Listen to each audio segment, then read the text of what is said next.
ముఖ్యంగా ఈరోజు పండుగైనప్పటికీ సెలవైనప్పటికీ కూడా మీ ద్వారా ఈ రాష్ట్ర ప్రజానీకానికి ముఖ్యంగా ఈ పత్రికా సమావేశం ద్వారా చెప్పాలనే మా ఉద్దేశాన్ని పార్టీ ఆలోచనని ఉద్దేశిస్తూ వచ్చాం. గత 2 రోజులుగా పత్రికల్లో తెలుగుదేశం పార్టీ నాయకుల నుంచి సాక్షాత్తు ముఖ్యమంత్రి గారే వారి మాటలు వారి ధోరణి చూస్తుంటుంటే వైఎస్ఆర్సీ పార్టీని భారతీయ జనతా పార్టీతో రెండు కలిసి ఎన్నికల్లో పోటీ చేస్తాయి. రెండింటిని కలిపి ఇవాళ భారతీయ జనతా పార్టీకి ఒత్తాసు పలుకుతుంది అనే అభిప్రాయాన్ని ప్రజల్లో కల్పించడానికి పాపం చాలా తాపత్రయపడుతున్నాడు ముఖ్యమంత్రి గారు.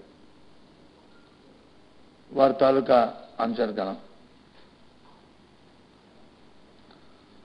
వాస్తవాన్ని మనం ఒకసారి ఆలోచన చేసుకుంటే తెలుగుదేశం పార్టీ పుట్టిన దగ్గర నుంచి కూడా ఎన్టీ రామారావు గారు ఉన్నప్పటి నుంచి చూసుకుంటే 84లో తెలుగుదేశం భారతీయ జనతా పార్టీలో భాగస్వామిగా అప్పుడున్న సంజయ్ విచార్ మనిషితో ఎన్నికల్లోకి వెళ్ళారు. ఆ తదుపరి 1999 కానీ 2004 కానీ 2014 ఎన్నికల్లో మొత్తం 3 జనరల్ ఎన్నికల్లో కూడా భారతీయ జనతా పార్టీతో ఎన్నికల్లో పోటీ చేశారు. ఈ రాష్ట్రం విడిపోయిన తర్వాత కూడా రాష్ట్ర ప్రధానికి అందరూ కూడా చూశారు, అందరూ కూడా తెలుసు. 4 సంవత్సరాలు కేంద్రంలో రాష్ట్రంలో భాగస్వామి పక్షాలుగా మరి ఉండి ఆంధ్ర రాష్ట్రాన్ని 2 పార్టీలు కలిసి ఎంత నష్టపెట్టాయో, ఎంత మోసం చేశారో, కేంద్రం తాలూకు ఒత్తాసుతో అధికారంలో తెలుగుదేశం పార్టీ ఎంత దోపిడీ చేసిందో, ఎంత అవినీతి చేసిందో రాష్ట్ర ప్రజానికి అందరికి కూడా కళ్ళ కట్టుతూ అందరికి తెలిసిన విషయం. మళ్ళీ ఇప్పుడు వచ్చి కొత్త నాటకాన్ని తెరదించి వారితో వైఎస్ఆర్సీ పార్టీ అక్రమ సంబంధాలను అంటగట్టి ప్రజల్లో ఒక అలజడిని సృష్టించి, ఒక ఆందోళన సృష్టించి లబ్ధి పొందడానికి రాజకీయ లబ్ధి కోసం ప్రయత్నం చేస్తున్నారు. వైఎస్ఆర్సీ పార్టీ పుట్టి ఇప్పటికి 8 సంవత్సరాలు అయినప్పటికీ గత ఎన్నికల్లో ఏ రకంగా అయితే ఒంటరిగా పోటీ చేసి ప్రజల మన్నన పొందిందో ఈ రాష్ట్రంలో గత ఎన్నికలప్పుడు ఉన్న స్థానాల కంటే అత్యధిక స్థానాలు ఏ రకంగా సంపాదించిందో, ప్రధాన ప్రతిపక్షంగా ఈ రాష్ట్రం నిలిచిందో, రేపు జరగబోయే ఎన్నికల్లో కూడా 2019 ఎన్నికల్లో కూడా వైఎస్ఆర్సీ పార్టీ స్వతంత్రంగానే పోటీ చేస్తుంది, ప్రజల మన్ననలు పొందుతుంది. తప్పకుండా ప్రజాతాలుగా మీ అందరూ ఈ రాష్ట్ర ప్రజానికి అభిమానాలతో అధికారంలోకి వస్తుంది. ఏదైతే మాటిచ్చారో, ఏదైతే ఎన్నికల్లో మాటిచ్చారో మా నాయకుడు జగన్మోహన్ రెడ్డి గారు ఆయన ముఖ్యమంత్రిగా ఆయన నాయకత్వంలో ప్రతి అంశాన్ని తీర్చి ఈ పేద ప్రజానికానికి ఈ రాష్ట్ర అభివృద్ధికి తోడ్పడుతుంది. కేంద్రంలో ఏ ప్రభుత్వం ఉన్నప్పటికీ కూడా ఆ ప్రభుత్వం ఒత్తిడి తీసుకొచ్చి మెడలు వంచి ఈ రాష్ట్రానికి జరగబోతున్న అవసరాలన్నింటినీ కూడా తీర్చడానికి ఈ రాష్ట్ర అభివృద్ధికి కృషి చేస్తుందని మరి ఈ సమావేశం ద్వారా ఈ రాష్ట్ర ప్రజానీకానికి తెలియజేస్తున్నాం. అదే అంశాన్ని చెప్పడానికి ఇవాళ మేము ముందుకు వచ్చాం. ఎందుకని చంద్రబాబు నాయుడు ఎంత ఆతృత పడుతున్నారు? నిన్నటి రోజున, నిన్న కాదు మొన్నటి రోజున అనుకుంటాం బహుశా, మొన్న మా శాసనసభ్యుడు పిఎస్సి చైర్మన్గా ఉన్న రాజేందర్ రెడ్డి ఢిల్లీకి వెళ్ళినాడు. ఢిల్లీలో అక్కడ ఒక అతని కొలీగు భారతీయ జనతా పార్టీ చెందిన శాసనసభ్యుడు అక్కడ ఆయనకి కలిశాడు. ఇద్దరు కలిసి భోజనం చేశారు. అక్కడి నుంచి వచ్చి ఆయన వెళ్ళిపోతూ దారిలో ఆయన వచ్చి సౌత్ అవెన్యూలో దించారు. డ్రాప్ చేసి అక్కడ నుంచి ఆయన ఎయిర్పోర్ట్కి వెళ్ళిపోయినాడు. ఇది జరిగిన విషయం. దాన్ని వచ్చి భూతత్వంలో చూపెట్టి గుమ్మడికాయ అంటే భుజాలు తడుముకున్నట్లు మరి ముఖ్యమంత్రి గారు వారి అనుచరగణం అందరూ కూడా భారతీయ జనతా పార్టీకి వెళ్ళి ఏవో డాక్యుమెంట్ ఇచ్చారు, ఏవో మా మీద వచ్చి కంప్లైంట్ చేశారు అని భారతీయ జనతా పార్టీతో కలిసిపోతున్నారు అని ఏదో ఆవాకులు చావాకులు చెప్పి ఒక గందరగోళాన్ని సృష్టించడానికి ప్రయత్నం చేస్తున్నారు. ఆ విషయానికి నేను మళ్ళీ ముందుకు వస్తాను. ముందు ఈ విషయాన్ని ఒక క్లారిటీ ఇవ్వాలని చెప్పే ఉద్దేశంతో ముందు మాట్లాడుతున్నాను. ఆ గందరగోళం విషయాన్ని, అసలు చంద్రబాబు నాయుడు గారి ఉద్దేశాన్ని, దానికి మా సమాధానాన్ని చెప్తాను. ఈ నేపథ్యంలో ఆయన వెళ్ళారు. దానికి ఏంటి ఉదాహరణ చూపెడుతున్నారు? కారు తాలూకా లాగ్ బుక్ అని చూపెడుతున్నారు. ఆ లాగ్ బుక్ లో సౌత్ ఇండియాకి వెళ్ళారని, అక్కడ వచ్చి సౌత్ ఇండియా నార్త్ ఇండియా బాబుది సౌత్ ఇండియాకి వెళ్ళారని అని పెట్టి ఆ పైన 27 అనేది వచ్చి ఇరికించి రాసి చూపెడుతున్నారు. సౌత్ ఇండియాకి వెళ్ళడం అబద్ధం కాదు, అక్కడ ఎమ్మెల్యే గారిని డ్రాప్ చేయడం అబద్ధం కాదు. కానీ 27 అనేదే ఎందుకంత ఆతృతగా పెట్టారు? అదే పేజీలో ఏ పేజీని అయితే చూపెట్టారో అదే పేజీలో ఇంకో 3 విఐపీలు వారి పర్యటనలు కూడా ఉన్నాయి. దయచేసి పత్రికా సోదరులారా చూడండి, దయచేసి రాష్ట్ర ప్రజానికం కూడా చూడండి. అంటే ఈ తెలుగుదేశం పార్టీ కుతంత్రం ఏ రకంగా కుయుక్తులు పడుతుందో చూడండి. ఎక్కడైనా సరే ఆ లాగ్ బుక్, ఆ బుక్లో ఏ ఒక్క విఐపీని వెళ్తే ఆ ఏరియాకి వెళ్ళిన పేరు ఉంటుంది తప్ప ఆ ఇంటి పేరు ఉందా చూడమండి, ఒకసారి చూడమండి. నన్ను చూపెట్టమంటారు, నా దగ్గర లేదు. కానీ సోదరులారు ఒకసారి మీ దగ్గర ఉంటుంది చూడండి, ఒకసారి అది తీయండి. ఇది మీ వాట్సాప్ తీయండి, మీ సెల్ ఫోన్లో దాని ముందర చూడండి. ఏదైనా ఏరియాకి వెళ్తే నార్త్ ఎక్షన్కి వెళ్తే నార్త్ ఎక్షన్కి వెళ్ళారని, లేదు జనపథ్కి వెళ్తే జనపథ్కి వెళ్ళారని, లేదు ఇది వెళ్తే అక్కడికి వెళ్ళారని ఉంటుంది. కానీ ఆ పేరు నెంబరు ఎక్కడ, ఇంటి నెంబర్ కానీ ఎక్కడ కూడా మీకు కనబడదు. ఆ లాగ్ బుక్లో ఆ మీద ఉన్నాయి. ఇంకో 3 వేపిస్తున్నాయి. నేనేమి ఇంకెక్కడితో చెప్పట్లే. అదే పేజీలో ఇచ్చిన 4 పేర్లు ఇచ్చారు, 4 ఇచ్చారు. 4లో చూడండి ఉన్నాయేటో. మరి దీనికే ఎందుకు ప్రత్యేకంగా అని పైన వచ్చింది ఎందుకు అంటే అది ట్యాంపరింగ్ చేస్తావు, అవునా కదా? ఎందుకంత ఆతృత? ఎందుకది ట్యాంపరింగ్ చేసి నిన్న ఏం చెప్తున్నారు? మా మీద వచ్చి ఆరోపణలు చేయడానికి, ఆ కాగితాలు ఇవ్వడానికి అన్నారు.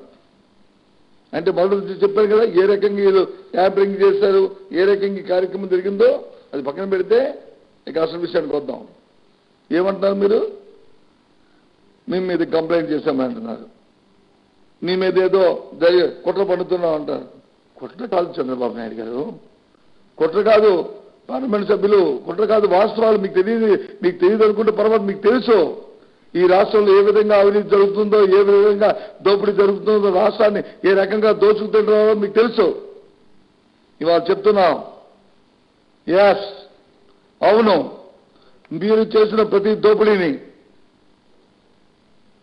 ప్రతి అవినీతి కార్యక్రమాన్ని మాటలతో చెప్పడం కాదు, మళ్ళీ దాన్ని పుస్తక రూపంలో కొద్ది రోజుల్లో తీసుకురాబోతున్నాం.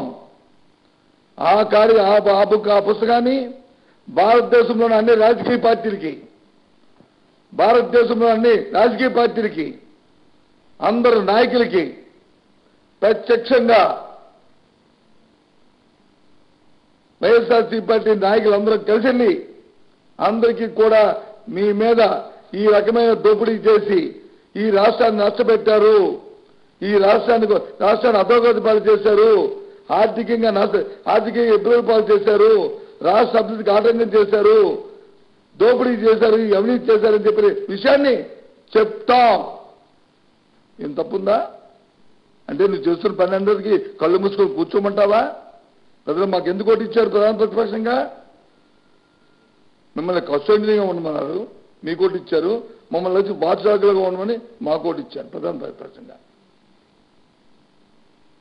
ఏదైనా అవినీతి జరిగితే, ఏదైనా ప్రజలకు ఇబ్బంది అయిన కార్యక్రమం జరిగితే, విధానాల వల్ల వచ్చి నష్టాలు జరిగితే, పరిపాలనలో ప్రజలు పడుతున్న ఇబ్బందులు ఉంటే అవి ప్రధాన పక్షంగా మా బాధ్యతగా మేము ప్రభుత్వానికి చెప్పాలి, లేదు తగిన ఏజెన్సీలకు చెప్పాలి, చట్టబద్ధంగా పోరాటం చేయాలి, ప్రజలకు వచ్చి ఆసరాగా ఉండాలి. అది మా బాధ్యత.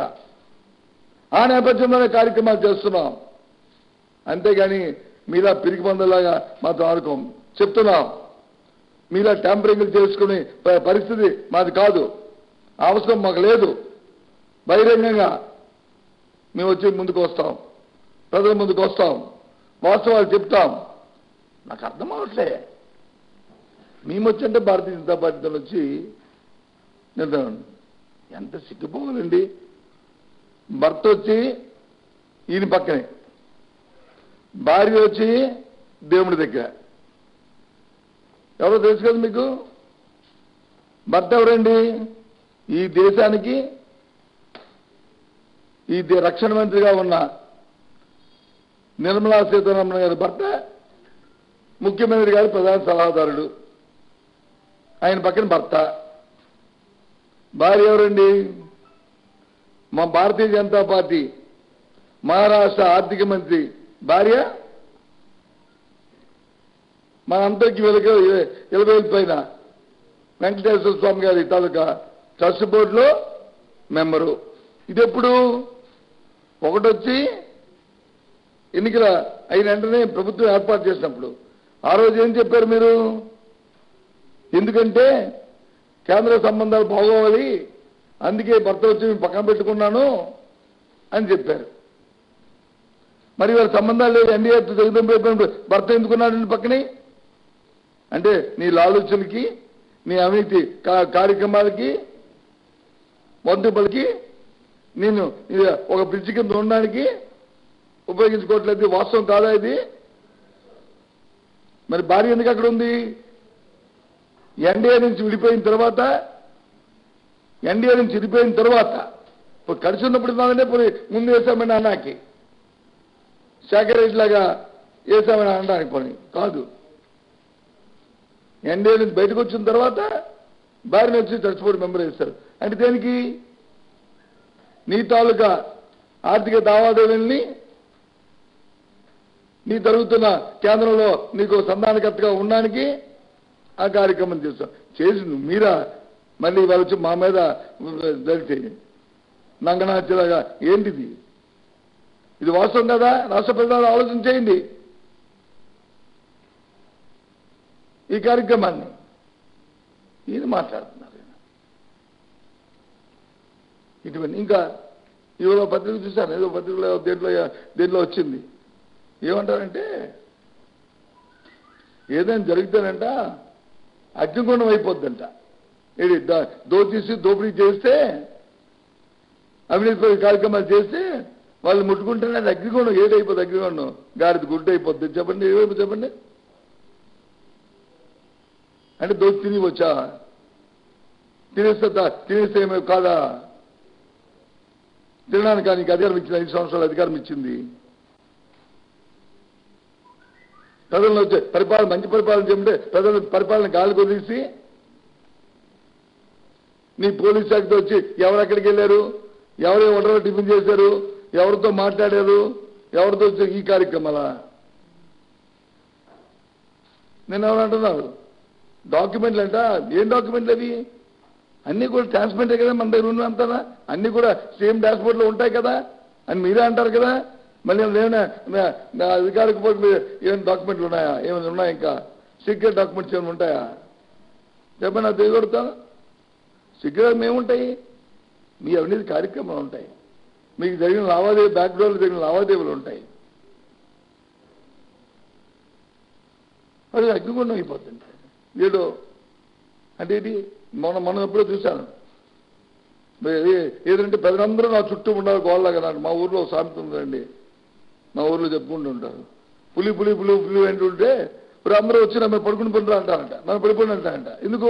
ఈయన కింద బతుకుపోవడానికి, పోతే పులి పోతే ఆ సామాన్యుల్ని వచ్చి పడిపోయిన వాళ్ళని తినేసి పట్టుకుపోవడానికి, అంటే ఈయన సేఫ్ అయిపోవడానికి. ఈయన ఆ సామెతలాగా ఉంది. వాళ్ళు చూస్తుండే హిందీ.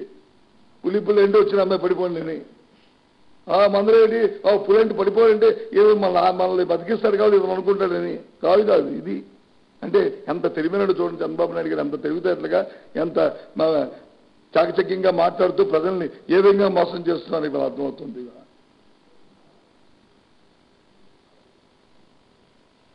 కదా నేను మా రాజేంద్ర రెడ్డి కూడా చెప్పానన్నా, నేను ఎక్కడో టీవీలో కూడా ఉన్నాను. కలుస్తామని చెప్పాను. నీ అవినీతి కార్యక్రమాలు చెప్తామని చెప్పారు. అవసరమైతే యశ్వర్ కలుస్తున్నారు, అవసరమైతే సుధాకర్ని కలుస్తున్నారు. చెప్పలేదు రాజేంద్ర రెడ్డి. మాకు భయం ఎందుకు? నీ అవినీతి కార్యక్రమం చెప్పడానికి నువ్వు భయం పడాలా? నువ్వు అవసరమే. ఆయన వచ్చి ఏంటి మీకు మీ దగ్గర ఉన్న ఆధారం ఏంటి మాకు కూడా చెప్పండి అంటే డెఫినెట్గా కలుస్తాం. ఎందుకు? రేపు చెప్తున్నాం కదా మీకు, ఈ తాలూకా ఈయన మీద ఈ అవినీతి కార్యక్రమాలు పుస్తక రూపంలో తీసుకొచ్చి త్వరలోనే అన్ని రాజకీయ పార్టీలు కలుస్తున్నాం. అందులో ఆయన రాజకీయ పార్టీ కదా, జయప్రకాష్ నారాయణ కూడా కలిసిస్తాం. తప్పేముంది? అది తెలియాలి కదా వాస్తవాలు. ఇవాళ చూసాను ఇంకెవరో మా కొడుకు, ఆయన కుమారుడు కొత్తగా ఈ మధ్య కొత్త ఫ్యాషన్ వచ్చింది ఇవాళ ట్విట్టర్స్ నేటి. అంటే ఓ 2 వాక్యాలు రాస్తే ప్రజలను చూసి అనుకుంటారు అనుకున్న కొత్త టెక్నాలజీ.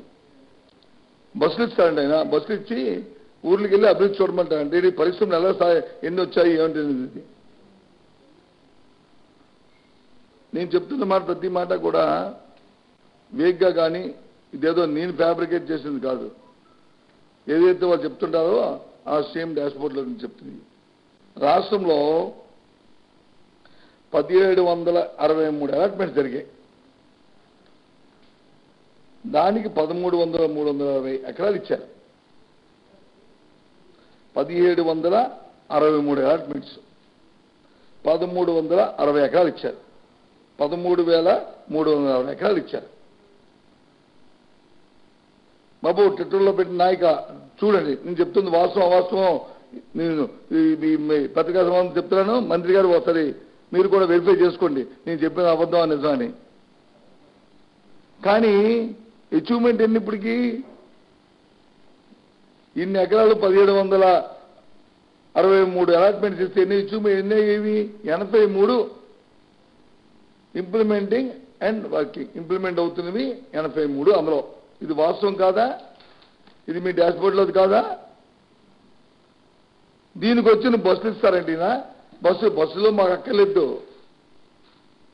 ఏ ఊర్లో ఏ జిల్లాలో ఆ జిల్లాలో ఏ ఊర్లో ఏ ప్రాంతంలో వచ్చే ఒక వైట్ పేపర్ రిలీజ్ చేసి చాలు ఆ ఊర్లో ప్రజలు చూసుకొని మా ఓ అని చెప్పుకుంటారు. ఎన్నోసార్లు అడిగాం మిమ్మల్ని, మీరు మాట్లాడుతున్నారు. ఇది ఫ్యాషన్ ట్విట్టర్లో వచ్చి ఇవ్వగానే ఆయన పెద్ద నాయకులు ఆయన అనుకోవడానికి ఒక కమిట్మెంట్. ఏమి కమిట్మెంట్? వాళ్ళ కాడి కమిట్మెంట్ ఇది నిజం కాదు చెప్పండి. ఇది దీనికి వచ్చి ఇంక బస్సులు ఇంకా అదొక ప్రభుత్వ ధనం దుర్యోగం ఈ మధ్యన జరుగుతుంది కదా. ఏదో సభలను పెడుతూ దీక్షను పెడుతూ ప్రభుత్వ ధనం ఏ రకంగా చేసుకుంటున్నారో.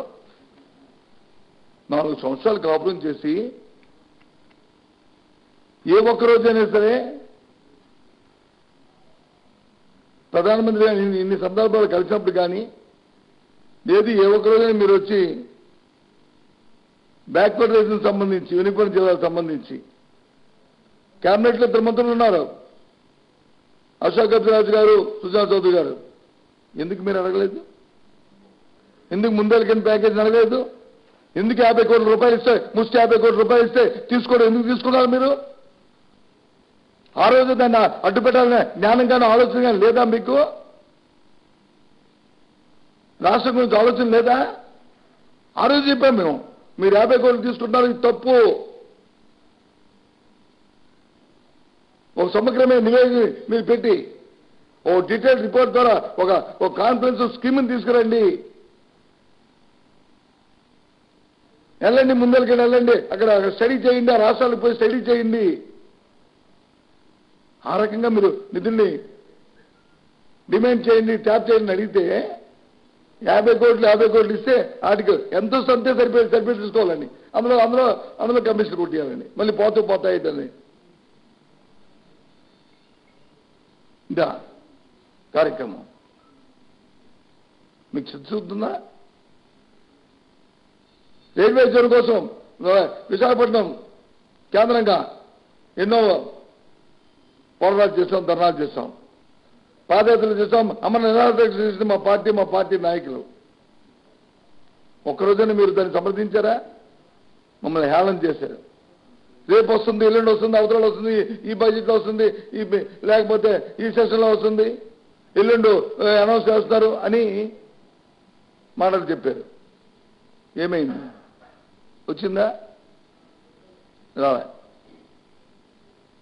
ఇవాళ వచ్చి మళ్ళీ తగ్గుదమ్మా అనుకుంటే మళ్ళీ సభలు పెడతాను. పెట్టండి, మాకు అభ్యంతరలే. మా డిమాండ్ రావాలని. దానికోసం ఏ యాక్షన్కైనా సరే మేము పోరాటం చేస్తాం, ఎవరితోనైనా సరే కలుస్తాం, ఎవరితోనైనా మాట్లాడతాం, సాధించే వరకు పోరాటం చేస్తాం. కానీ మీకు అది ఏదే?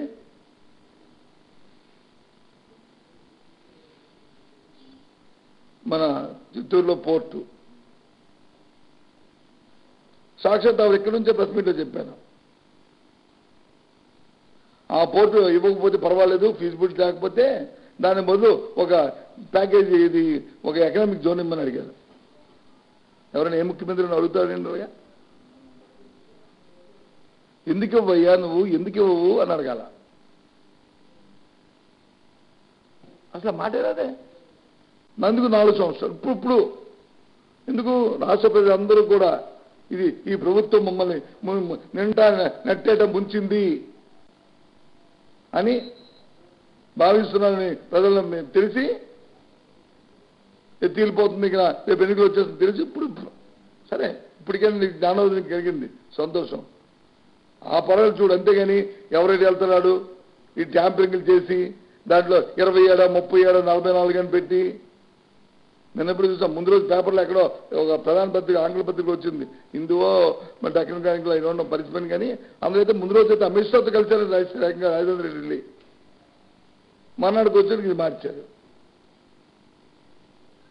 ఇవన్నీ కట్టిపట్టండి. మళ్ళీ ఇంకోసారి చెప్తున్నాం, మీ తాలూకా జిమ్మిక్కుల్లోనూ మీరు పెడుతున్న ఈ రాబింగ్లో వైఎస్ఆర్సీ పార్టీ పడదు. తెలుగుదేశం సోదరులారా, ముఖ్యమంత్రి గారు, మాకంటూ ఒక విధానం ఉంది, మాకంటూ ఒక పట్టుదల ఉంది, మాకంటూ ఒక కార్యక్రమం ఉంది. ఈ రాష్ట్రం శ్రేయస్సు, రాష్ట్రం అభివృద్ధి మా తాలూకా కార్యక్రమం. ఆ నేపథ్యంలోనే మా జగన్మోహన్ రెడ్డి గారు, మా నాయకుడు, ఇవాళ శంకర యాత్ర పేరుతో ప్రజల ముందుకు వెళ్తున్నారు, ప్రజలకి స్థైర్యాన్ని కల్పిస్తున్నారు. వాళ్ళ అభిమతంతో, వాళ్ళ తాలూకా ఆశీస్సుతో రేపు తప్పకుండా ముందుకు వస్తాం. రేపు ఎన్నికల్లో కూడా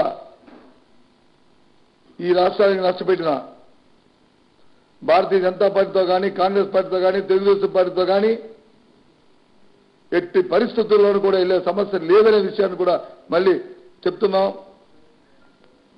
మళ్ళీ చెప్తున్నాం.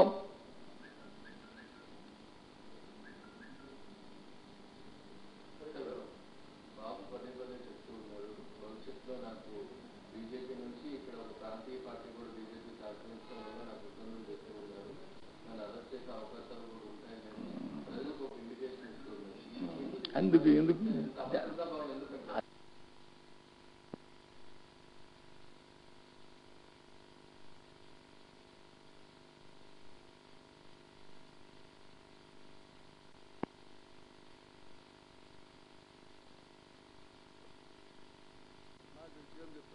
నన్ను ఏం చేసి గెలిచారు? అయిపోతే నేను చట్ట ప్రకారం ఉంటే నన్నేం చేస్తావు నువ్వు? ఏం చేస్తే చెప్పు. మా నాయకుడు ఉన్నారు జగన్మోహన్ రెడ్డి గారు, ఆయన మీద వచ్చి అభియోగాలు పెట్టారు, చేశారు, న్యాయస్థానాలు పెట్టారు, లేని పని కల్పించారు, కోర్టులో తేలుతుంది, వాస్తవాలు ఏటో న్యాయస్థానాలే తీర్పిస్తాయి. ఎందుకు నువ్వు భయం పెడుతున్నావు? ఇందాక అదే చెప్పాను, నీకు అబద్ధ బాగుంది, నువ్వు దోపిడీ చేశావని నీ మనస్సాక్షి తెలుసు, నీ మనస్సాక్షి తెలుసు, నీ అనుచరుల గణానికి తెలుసు, నీ పక్కనోడు తెలుసు, నీ కార్ డ్రైవర్కి తెలుసు, నీ పిఏకి తెలుసు నువ్వు ఏ దోపిడీ చేస్తున్నావు. రాష్ట్ర ప్రజానికి తెలియదంటే అమాయకులు అనుకున్నారా? ఏ రకంగా హెరిటేజ్ పెరిగిపోయింది, ఏ రకంగా సింగపూర్లోకి వెళ్ళి విదేశీ ధనం తరలిస్తున్నావు, ఎక్కడెక్కడ ఖాతాలనే ప్రజలు తెలియదు అనుకుంటున్నారా? వ్యవస్థ ఏమో ఉట్టిపోయింది అనుకుంటున్నారా? వ్యవస్థ చాలా పటిష్టం భారతదేశం. కాబట్టి ఇన్ని వందల కోట్ల మంది ప్రధానికి ఉన్నప్పటికీ కూడా ఇవాళ పటిష్టంగా ఒక పటిష్టమైన వ్యవస్థ పెట్టుకొని మనం పరిపాలన చేసుకుంటున్నాం.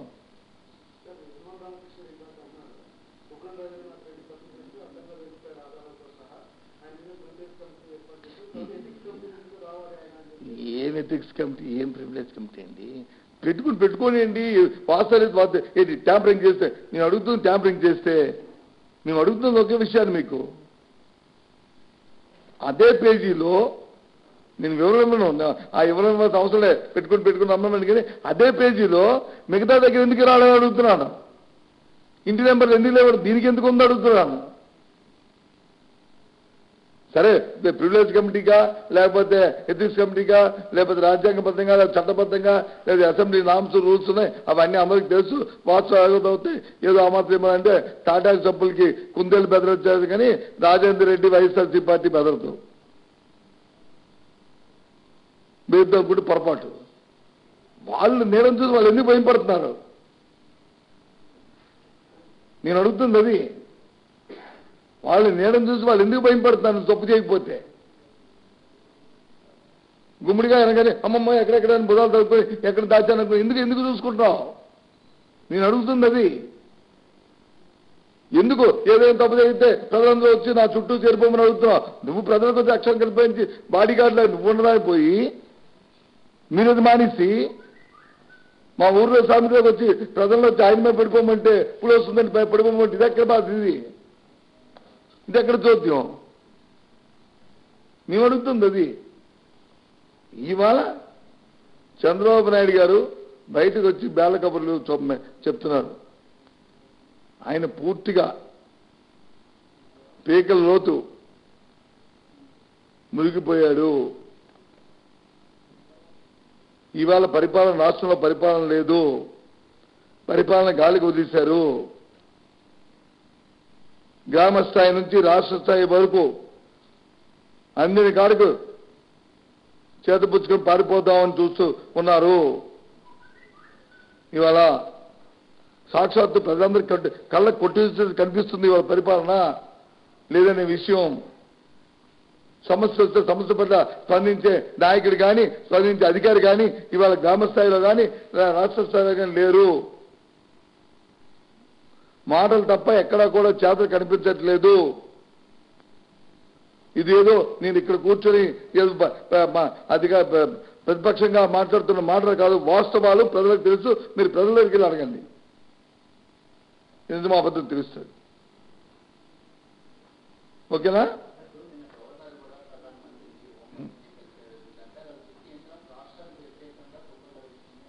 కాదండి, గవర్నర్ వచ్చి కలిశాడంటే అంతకు ముందు కూడా నేను కూడా పీసీసీ ప్రెసిడెంట్ ఉన్నాను. మేము ఉన్నప్పుడు కూడా గవర్నర్ 100 సార్లు కలిసి వెళ్ళి ఆయన ఉద్యోగం ఆయన చేసుకుంటే ఆయన ఉద్యోగం చేస్తే గవర్నర్ గారిని చేస్తే నీకున్న రాజ్యాంగబద్ధంగా అతను యాక్షన్ తీసుకోమని చెప్పండి, తప్పే ఉంది. కలిస్తే ఆయన బయలుదే చేసుకుని పోతాడు. అంతేగాని ఈయన అయిపోయి అలాగనే ఈమె చెప్తాడు. మర్చిపోయి ఇందా చెప్పండి నీకు. చంద్రబాబు నాయుడు చెప్తాను, రాజేంద్ర రెడ్డి వెళ్ళింది. చంద్రబాబు నాయుడు కంటే భయం. కానీ నాకు తెలుసు, కాంగ్రెస్ పార్టీలోని అధ్యక్షుడు ఉన్నప్పుడు చంద్రబాబు నాయుడు ముసుగు కప్పుకుని ఎవరెవరిని కలిశాడో ఎవరెవరిని కలిశాడో ఏ పడ్డాడో ఏ డొక్కలు దొరికాడో అవన్నీ నాకు తెలుసు. అవన్నీ అవసరం వచ్చిన సందర్భంలో చెప్తాం, ఇప్పుడు కాదు. అవన్నీ ఈరోజు రాజధాని పట్టపగలు పట్టపగలే మధ్యాహ్నమే వెళ్ళి ఏది దాని పేరు ఎన్ని గంటలకు వెళ్ళి నాకు తెలియదు కానీ మధ్యాహ్నమే కదా, మధ్యాహ్నం మధ్యాహ్నం 12 గంటలకు వెళ్ళి సౌత్ ఇండియా వెళ్తే అదే కానీ చీకట్లోకి వెళ్తే అమ్మమ్మ ముసుగు కప్పు వెళ్ళారని చెప్పి ఇంకా పెద్ద అభాండం వేసుకోలేడు పాపం ఆ ఎమ్మెల్యే మీద. అదే చంద్రబాబు నాయుడు గారు లాగా ఈ అర్ధరాత్రిలో కానీ ముసుగు కప్పు వెళ్ళారనుకోండి వేసేవారు. ఒకటి అడుగుతాను కదా మీ అందరికీను, ఇక్కడి నుంచే మాట్లాడాను, ఢిల్లీ నుంచి మాట్లాడాను. చంద్రబాబు నాయుడు గారు ఢిల్లీ వెళ్ళారు. దేనికి వెళ్ళారు ఆ రోజు? ఈ ప్రభుత్వ ముఖ్యమంత్రిగా రాష్ట్రంలో ఆ రోజు ఎన్సీ పెట్టినప్పుడు అన్ని పార్టీలని సేకరిస్తానని చెప్పి నో కమిషన్ మోసం కానీ వెళ్ళి ఆ రాత్రి ఏపీ భవన్లో అగ్రిగోల్డ్ సంబంధించిన వ్యవహారానికి సంబంధించిన జిఎస్ఎల్ చైర్మన్ని, అమర్ సింగ్ రాజ్యసభ మెంబర్ని, వాళ్ళతో పాటు రవా రామారావు అనే ఒక నిందితుడిని వాళ్ళు కలిశారు. మేము డిమాండ్ చేశాం. ముందు వచ్చి నోను అని చెప్పడం గట్టిగా చెప్పు, మీరు చెప్తారా మమ్మల్ని అవి సాక్ష్యాలు పెట్టమంటారా అడిగితే కలిశారని చెప్పి 2వ రోజు వచ్చి ఒప్పుకున్నారు. ఒప్పుకొని ఏం చెప్పారు? ప్రత్యేక హోదా గురించి మాట్లాడడానికి వచ్చారని చెప్పారు. చూడండి ఎంత పచ్చి అబద్ధమో అంటూ. మరి రామారావు సంగతి అడిగాం, రామారావు లేరన్నారు. సీసీపీలో చూపెట్టమన్నాం, ఎందుకు చూపెట్టట్లేదు? మరి ఏపీ భవన్లో ఒక ఎమ్మెల్యే ఇద్దరు కలుసుకొని భుజంపై చేసుకుని నువ్వు చూపెట్టిన వాడివి, మరి ఆ దొంగల ఫోటో ఎందుకు చూపెట్టలేదు? ముఖ్యమంత్రి ఉన్నది అదే రామారావు ఢిల్లీలోనూ మళ్ళీ దొరికాడు. ఎప్పుడు? ఒక 4 నెలలు పోయిన తర్వాత. ఎందుకు? వాటర్ కుదరలేదు. లేదు వాళ్ళు బెయిల్ వచ్చేయాలంటే అందరూ నిధులు దొరకాలి. అవేవో సంథింగ్ అయింది. పాపం 20 లక్షల కుటుంబాలు వీళ్ళు పడిపోయాడు. వీళ్ళ మోసానికి, వీళ్ళ దోపిడికి, వీళ్ళ తాలూకా ధనదాహానికి, వీళ్ళ అవినీతికి. ఇది ఇవాళ రాష్ట్రంలో జరుగుతున్న ప్రతి చిన్న మచ్చుతునుక.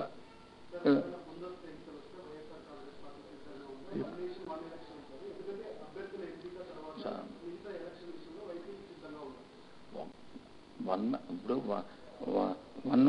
ఇది 1 నేషన్ 1 ఎలక్షన్, ఒక దేశానికి ఒకేసారి ఎన్నికలు.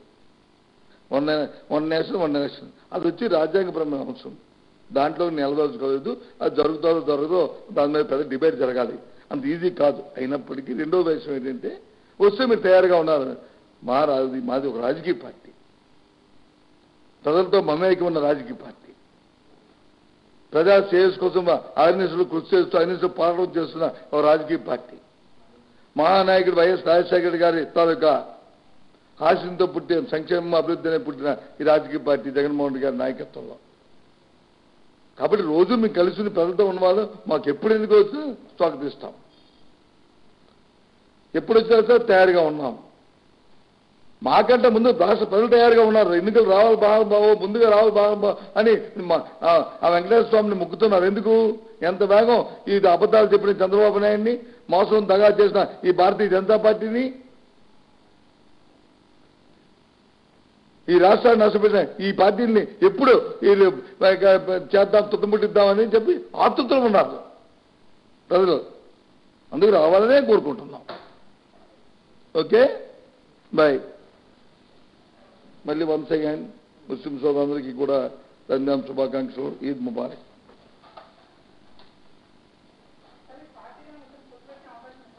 నువ్వు రాళ్ళతో లేటుగా వచ్చావు, చెప్పానమ్మా ముందే.